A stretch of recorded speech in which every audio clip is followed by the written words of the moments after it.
Assalamualaikum warahmatullahi wabarakatuh. Kami dari kelompok 2 akan memaparkan materi tentang tutor metode perhitungan PDB. Ini adalah anggota kelompok kami, ada 7 anak. Yang pertama, saya akan menjelaskan tentang pendahuluan, pendapatan domestik bruto atau PDB. Menjadi salah satu indikator penting untuk memahami bagaimana kondisi ekonomi suatu negara. Melalui PDB, kita dapat melihat seberapa besar nilai barang dan jasa yang dihasilkan, bagaimana pendapatan distribusikan, serta bagaimana masyarakat, pemerintah, dan pelaku usaha membelanjakan uangnya. Untuk mendapatkan gambaran yang lebih lengkap, PDB dapat dihitung melalui beberapa pendekatan, yaitu metode produksi, metode pendapatan, dan metode pengeluaran. Selanjutnya akan dijelaskan oleh teman saya.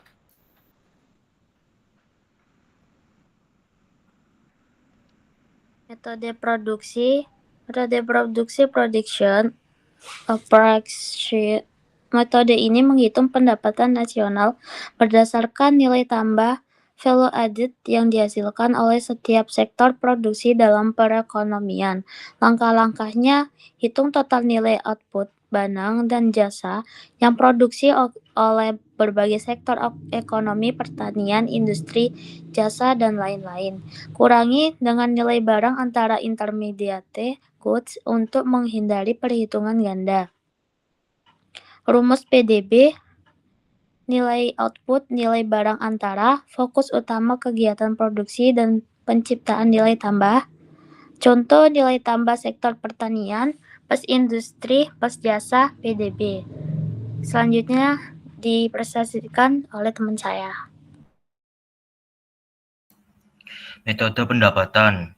Metode ini menghitung pendapatan nasional dari sisi penerimaan atau pendapatan yang diterima oleh faktor-faktor produksi, tanah, tenaga kerja, modal, dan keahlian. Komponen utama metode pendapatan ialah upah atau gaji, labor income, sewa, rental income, bunga, interest, laba, profit, pajak tidak langsung neto atau pajak tidak langsung subsidi. Rumus metode pendapatan yaitu PDB sama dengan upah tambah sewa tambah bunga tambah laba tambah pajak tidak langsung min subsidi. Fokus utama yaitu pendapatan yang diterima oleh pemilik faktor produksi. Contoh, gaji karyawan, bunga bank, dan laba perusahaan semuanya dihitung sebagai bagian dari pendapatan nasional. Selanjutnya dipresentasikan oleh teman saya. Pada slide ini saya akan membahas metode pengeluaran. Metode ini menghitung pendapatan nasional dari sisi total pengeluaran masyarakat, pemerintah, dan dunia usaha untuk membeli barang dan jasa akhir dalam suatu periode. Komponen utama dalam metode pengeluaran yaitu yang pertama, consumption. Ini adalah pengeluaran rumah tangga untuk memenuhi kebutuhan sehari-hari seperti makanan, pakaian, pendidikan, dan kesehatan. Yang kedua, investment merupakan pengeluaran untuk investasi modal, peralatan, bangunan, tujuannya untuk menambah kapasitas produksi. Yang ketiga, government expenditure, yaitu semua pengeluaran pemerintah untuk membangun pendidikan, kesehatan, pertahanan, dan pelayanan publik lainnya.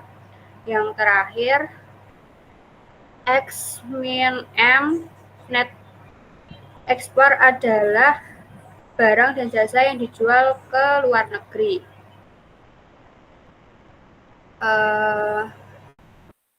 Rumus PDB yaitu C plus I plus G plus X min M. Fokus utama metode ini menekankan total pengeluaran akhir dalam perekonomian selama satu periode, biasanya 1 tahun.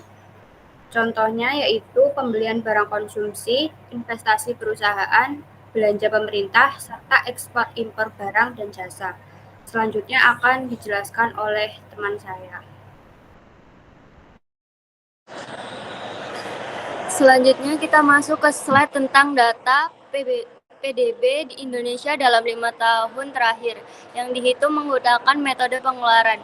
Di tabel ini kita bisa lihat perkembangan komponen PDB dari tahun 2020 sampai 2024. Kita mulai dari gambaran umumnya dulu.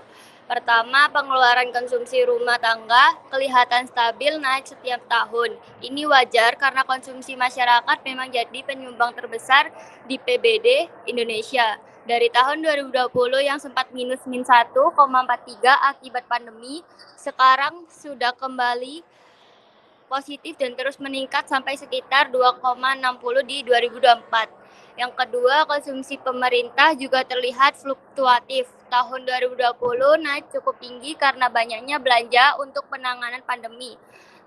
Tapi setelah itu cenderung menurun karena belanja pemerintah mulai kembali normal. Yang ketiga, ada investasi atau pembentukan modal tetap bruto. Ini juga penting karena berkaitan dengan pembangunan jangka panjang. Kita lihat setelah sempat terkontraksi di 2020, PMTB berangsur pulih dan kembali positif di tahun-tahun berikutnya. Lalu yang keempat, ekspor dan impor juga mengalami perubahan.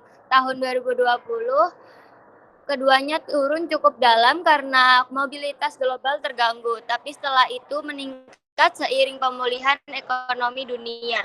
Nah, di bagian paling bawah kita bisa lihat angka pertumbuhan PDB Indonesia. Tahun 2020 min 2,07% karena pandemi.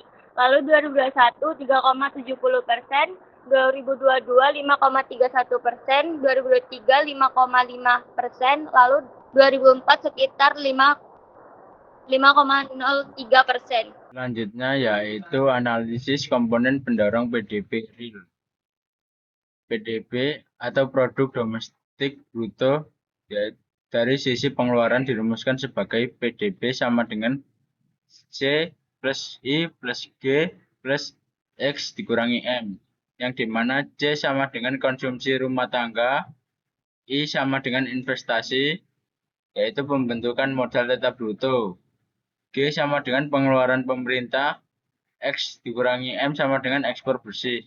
Oke, baik. Di sini saya menjelaskan yang pertama, konsumsi rumah tangga atau yang disebut dengan rumus C. Konsumsi rumah tangga adalah komponen terbesar dari PDB Indonesia, menyumbang lebih dari 50% dari total PDB. Pendorong utamanya karena kontribusinya yang dominan, laju pertumbuhan PDB real paling sensitif terhadap konsumsi rumah tangga. Yang kedua, ada investasi yang disebut dengan rumus I. Investasi PMTB juga memegang peranan penting sebagai motor pertumbuhan, biasanya berkontribusi sekitar 30% dari PDB. Pendorong pentingnya itu pertumbuhan investasi menunjukkan optimisme pelaku usaha dan peningkatan kapasitas produksi di masa depan. Yang ketiga, ada ekspor barang bersih atau ekspor bersih XM. Peranan ekspor bersih menjadi dinamis tergantung kondisi global. Pendorong signifikan temporer pada tahun 2021 dan 2022, ekspor terutama komoditas menjadi pendorong pertumbuhan yang sangat kuat. Lalu ada yang keempat, pengeluaran pemerintah yang disebut dengan rumus G. Pengeluaran pemerintah seringkali berfungsi sebagai stabilisator dan stimulus. Peran stimulus pengeluaran pemerintah sangat vital sebagai stimulus ekonomi darurat. Lalu yang kedua, ada peran normalisasi dalam tahun-tahun normal atau pemulihan pasca pandemi. Mungkin itu saja dari kelompok saya. Terima kasih. Wassalamualaikum warahmatullahi wabarakatuh.